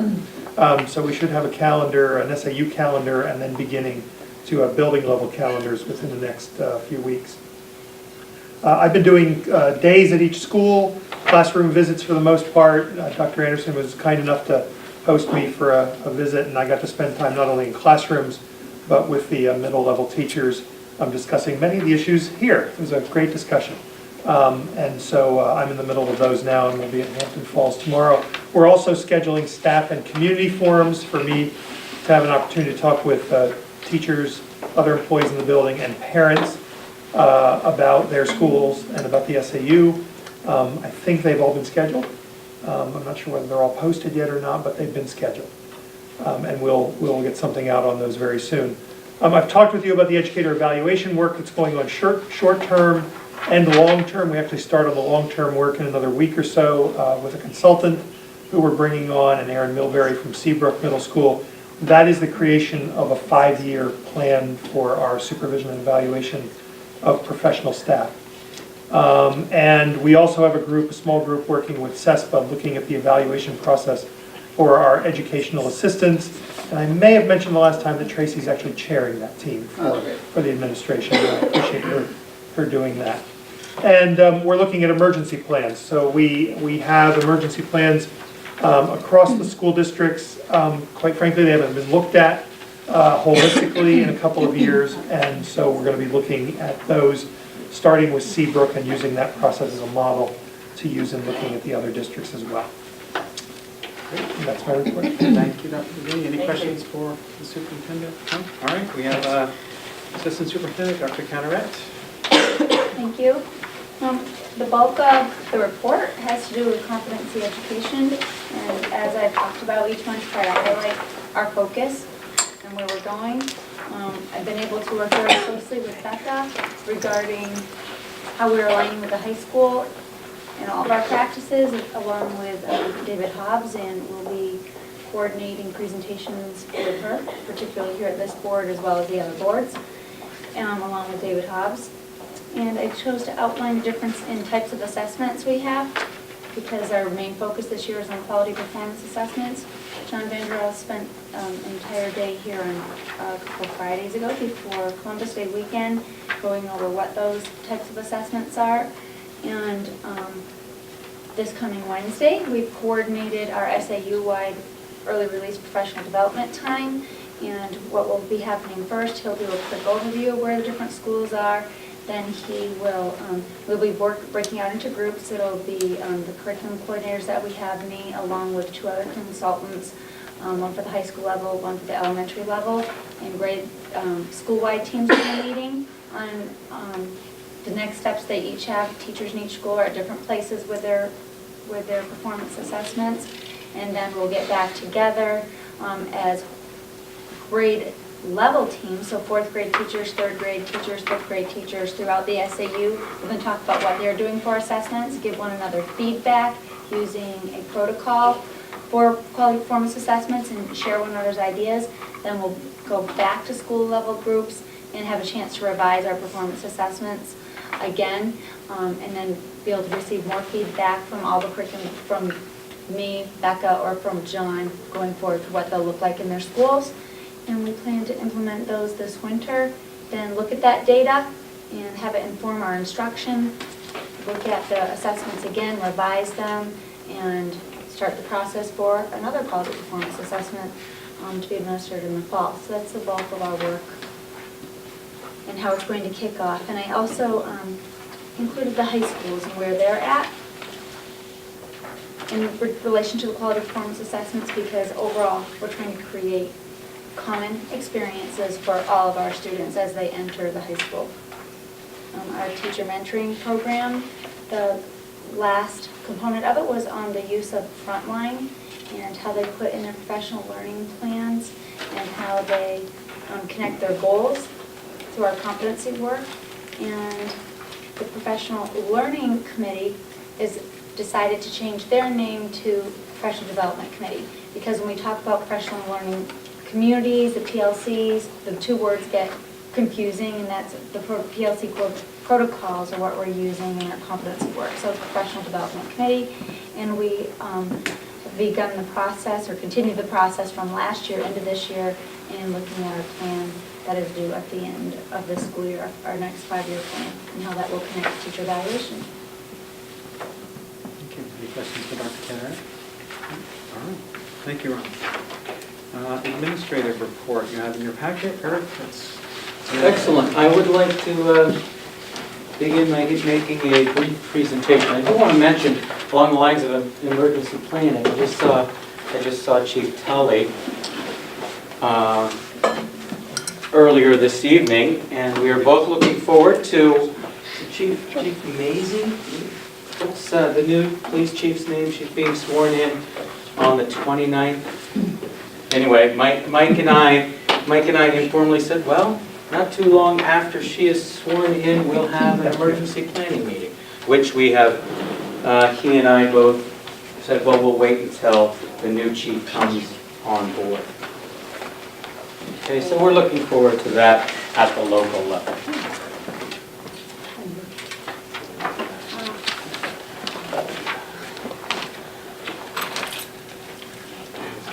So I will say I'm going to share the assessment data information from last year's accountability assessments.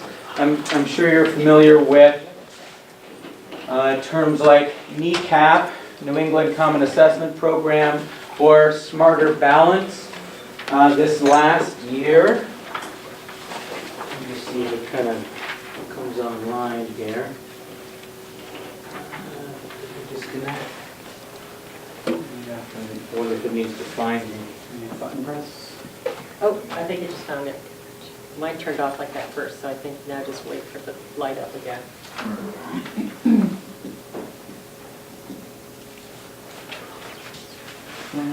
There it is. It's coming. Is it coming? Okay. Just a second. Check the input terminal. Here it comes All right, again. check. All right. So this last year, it was Student Assessment System AIR. So AIR is an American Institute of Research, or American Institutes, plural, of research. So that's the contracted outfit that New Hampshire and many other states in the region utilize for our state accountability assessment and measures. So, And sorry, Eric, to clarify, this replaced Smarter Balance? this replaced Smarter Balance, which Okay. replaced NECAP, New England Common Assessment Program. So when we're talking about student performance levels, there are 4 levels. There's proficient with distinction, proficient. Those are both good. Certainly a goal is for all of our students, 100% to be proficient. All right, and then there's partially proficient, which is not quite there yet, not quite achieving that proficient benchmark, and then substantially below proficient, designated by red. I will say that there are not science scores. I would have liked to have incorporated science scores this evening. When I do have them, I will share a hard copy rather than another presentation. Let's dig in. So this first slide are math scores, and I'll just go over here. So we have proficient with distinction, proficient, partially, substantially below. Okay, blue, green, yellow, red. They're not very vivid, but I think you can follow it. So the top 2 bars in each of these slides is the same information. It's us. We are a school and a district. Okay. So last year, 3rd grade math, we outperformed the state. Right? Not in terms of the percentage of proficient with distinction, but the overall percentage of proficient students. Okay? 4th grade, nearly double proficient with distinction, and again, considerably more, 88%, so 30+% more overall students proficient. 5th grade, last year, again, math, compared to the state. Here, our proficient percentage, statewide 5th graders, a somewhat greater percentage here and considerably more there. So thank you, James. Next slide. All right, math scores for 6th, 7th, 8th. So our middle schoolers, again, comparatively, so we have with distinction, proficient, partially, substantially below. We compare favorably overall, but just just a little bit, and then we have 10% plus or minus less students, substantially below. 7th graders in math last year, on par, slightly greater performance in overall proficiency, and 8th graders here, more than double and approximately the same percentage, but because our proficiency with distinction was so high, the overall proficiency is much greater. Okay, so those are our math scores. Any questions at this point? We have some other slides that will further elaborate. So just Yes, one sir. more question, and it may only be that we can only compare to the state, but I guess I'm asking you, is measuring us to the state the only measure there is?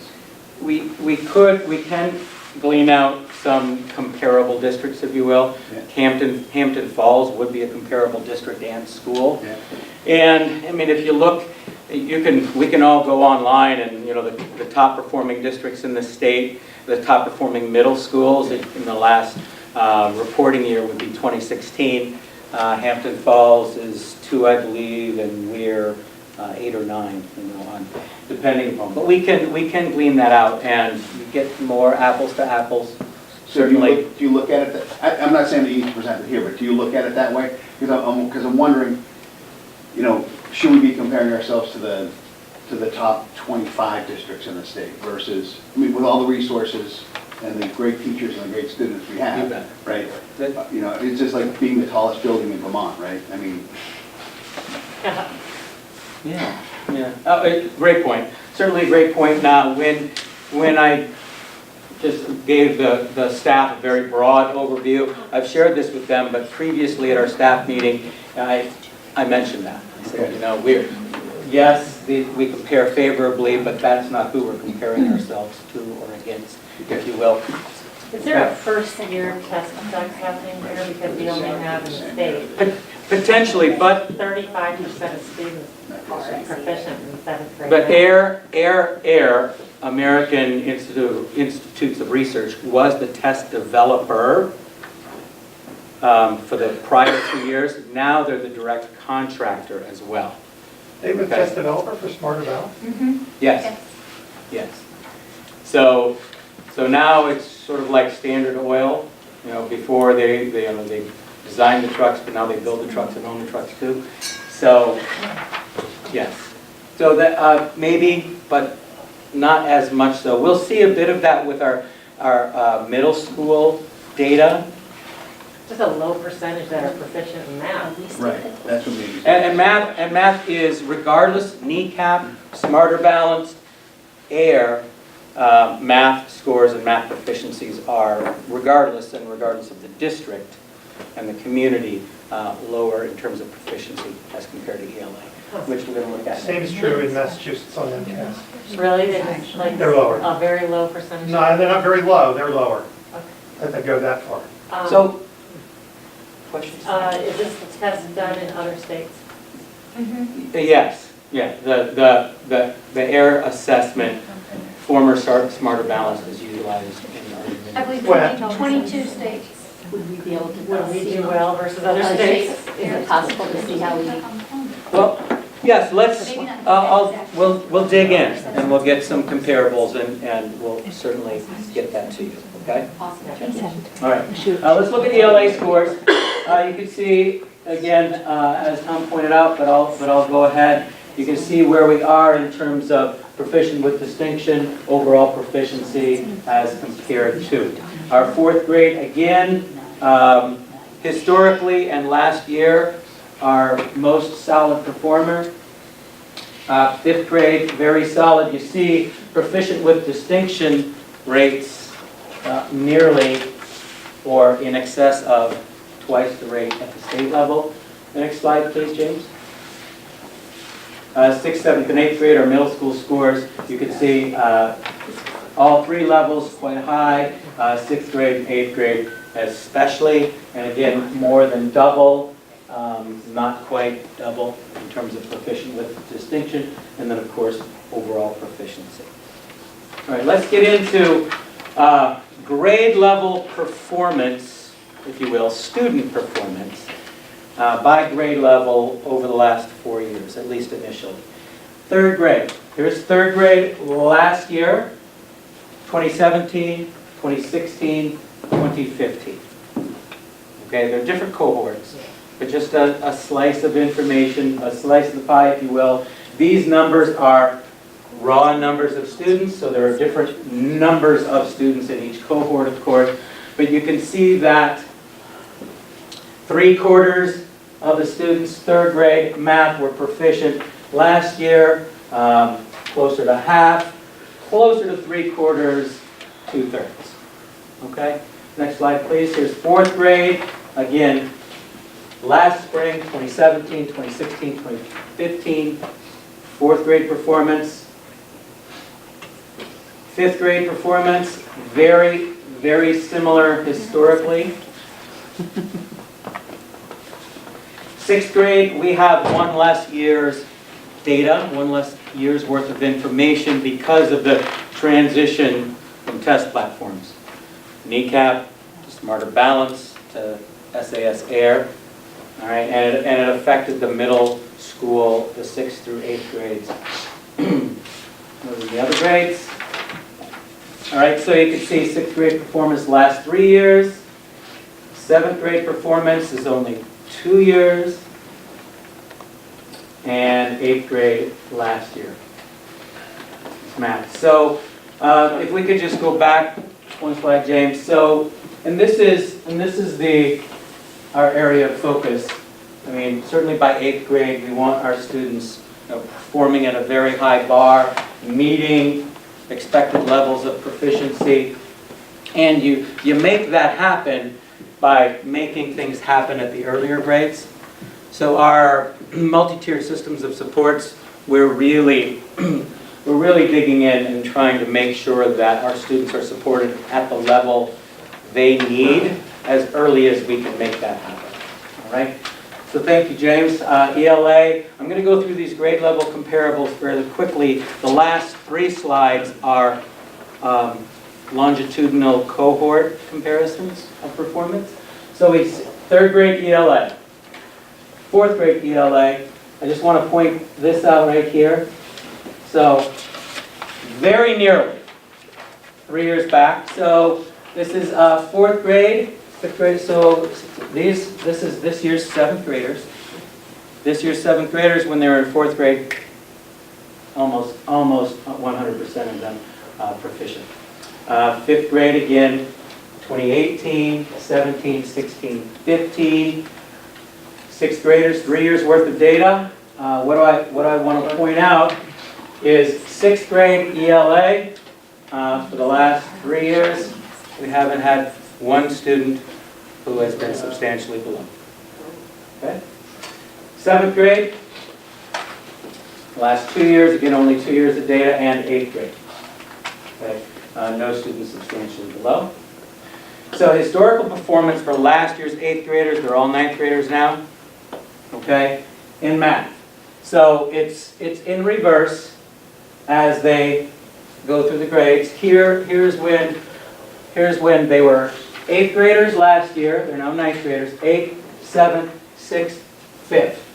So 5th grade math, 6th grade math, 7th grade math, 8th grade math. Same group of students. Some kids move in, some kids move out, but sometimes year to year the numbers remain the same. Okay, so this is the same group. 5th, 6th, 7th, 8th grade. Down below, ELA, 5th, 6th, 7th, 8th grade.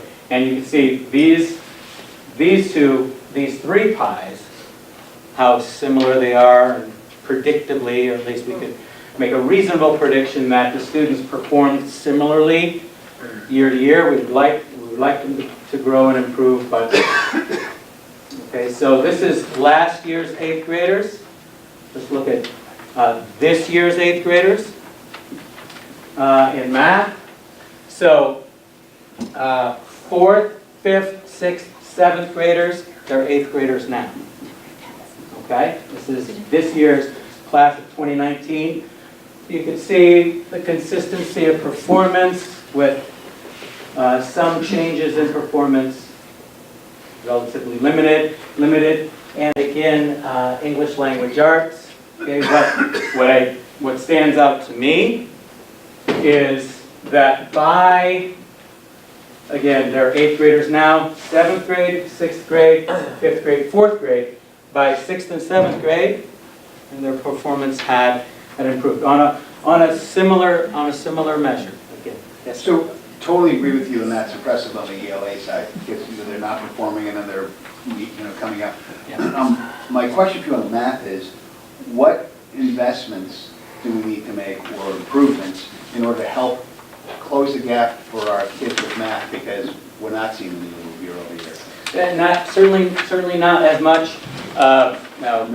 School to school, again, proficiencies in math compared to ELA.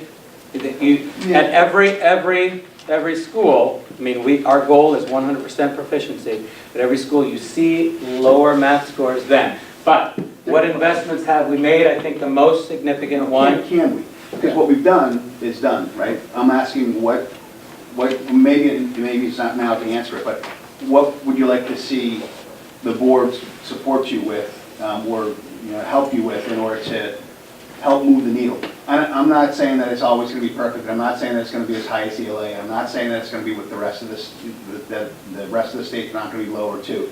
I'm not talking about that. I'm saying what can we do? So I'll answer your question. So continued implementation and emphasis on the Bridges curriculum K through 5, and continuing to develop our common assessments and common instructional approaches middle school 6 through 8. So Bridges, that curriculum and that opportunity for our teachers to work with their students will move the needle and will improve overall student performance. And it's really just beginning. What are we in, year 3? And we've only made some progress as compared to last year, and some progress from there, and it was only just beginning 3 years ago. So Bridges is in which grades then? Is it in every grade? No, K through 5 to a greater or lesser extent, Tom. So some grades we have full implementation, other grades we do not. There's an element to Bridges called Number Corner that teachers are using across a grade where they're not using some other elements. Now, full implementation, like I said, that's what we will arrive at. Becca Carlson's helping with that. We're all working on it. Okay, Thank you. Can I try? Yeah. So I wouldn't want to base any answer to that question on just this.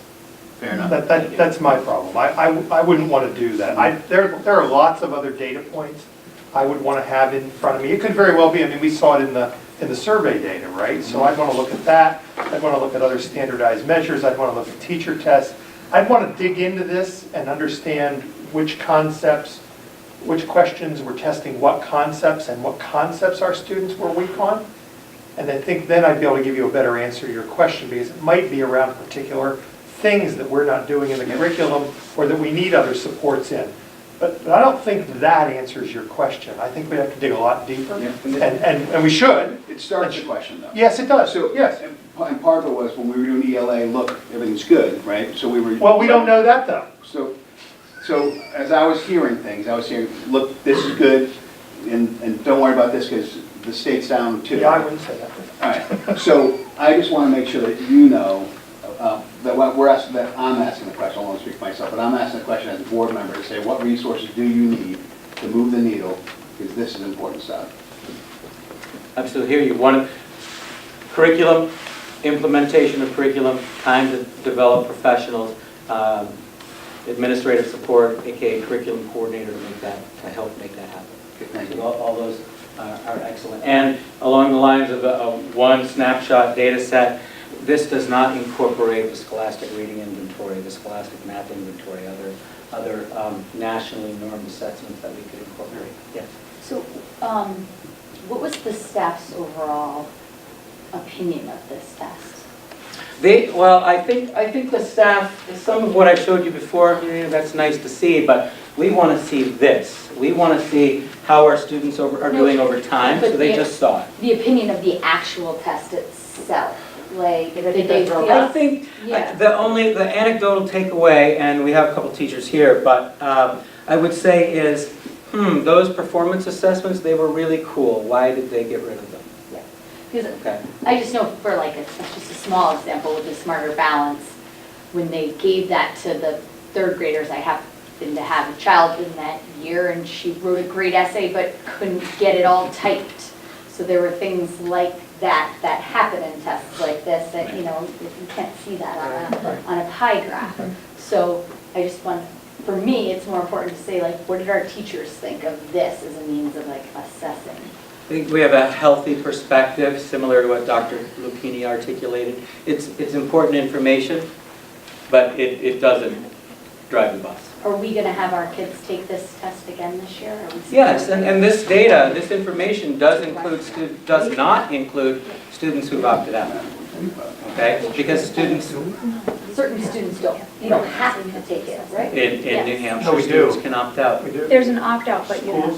Students can opt out. Students can opt out, but the schools can't opt out. Okay. Students can't. So are we going to have them? Yes, we will continue, but as we did last spring, we'll have certain students opt out. Okay, that's, So last slide, I believe, this our present sixth graders, our present seventh graders, excuse me.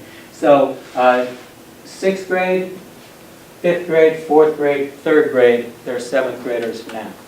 Okay, so we could see math performance, fourth grade math performance, fifth grade very similar, very close, sixth grade last year. And let's look at that ELA slide, and again we'll see their performance as sixth graders, fifth graders, fourth graders, third graders. Again, this is the class of 2020, they're seventh graders this year. And we are, you know, their efforts, and these are primarily Common Core derived and generated, so they align to that. It's important our teachers buy into that and are, you know, backwards design instructing them, wanting to make sure their students know and are able to do what they're expected to know and be able to do. Any other questions? John, can I ask you what your thoughts are on the test? I think that what's important is that how we use the data, because this is a reflection and the data can be looked at in several different ways. If we truly want to make gains for our students, we have to drill down to the specificity of what the data is showing us. So within the pie charts, you also have different question analysis. So what are the questions? They're connected to the Common Core, the state standards, as well as working into the state adopted competencies. So I think that that's what will be important if we want to look for how to make growth with students. It'll be the time to look at individual teachers, what are they strong at, what are their weaknesses and how do we support them? How do we use those that are doing well, match them with those that are struggling in a particular area, as well as the articulation of our curriculum, so that we know what's consistently taught at grade levels to build one upon the other. So I think that is really vital to the kids being more successful. And I do think that we have programs and things in place, but we got to use the data too. Can't just keep using the program if it's not addressing what our particular gaps are. So I think that this test is similar to Smarter Balance. They said that it would be less of comparing apples to oranges.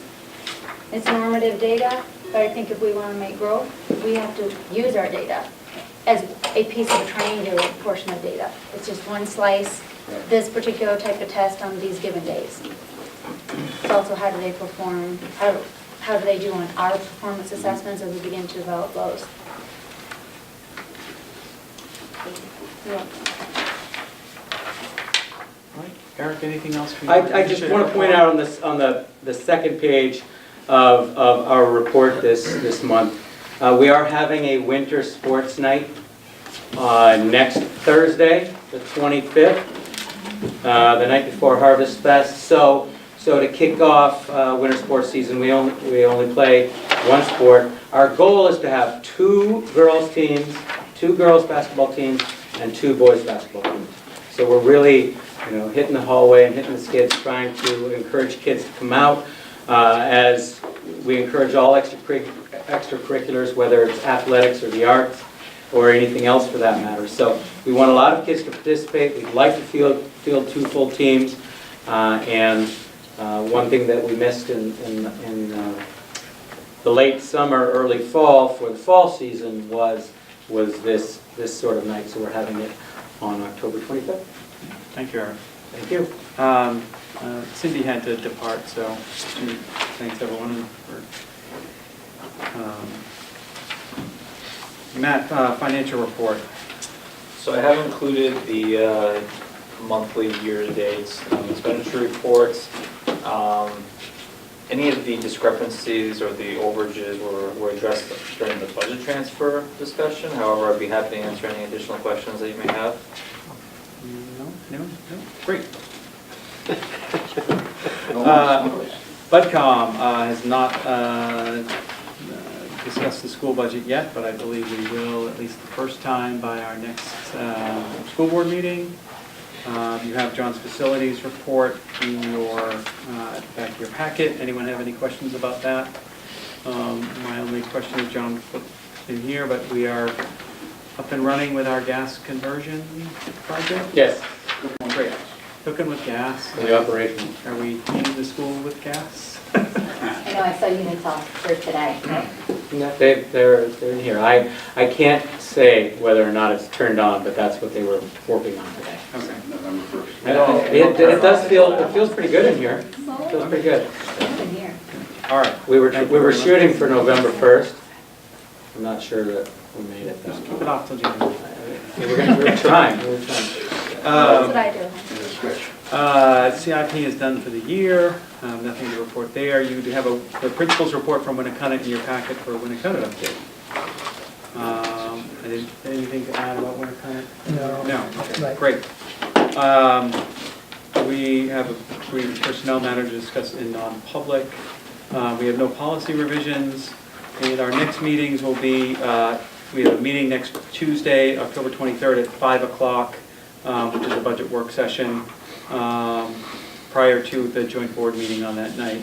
And then our next regular meeting is Thursday, November 15th at 7 p.m. here. Anyone have anything else for tonight? And Craig, you want to make a motion for the non-public under C? I make a motion we go into non-public, RSA 91-A, letter C. Do we have a second? Second. Now we need a roll call vote. James? Great. Erin. Tom? All right, great. Thank you very much. So, step into non-public.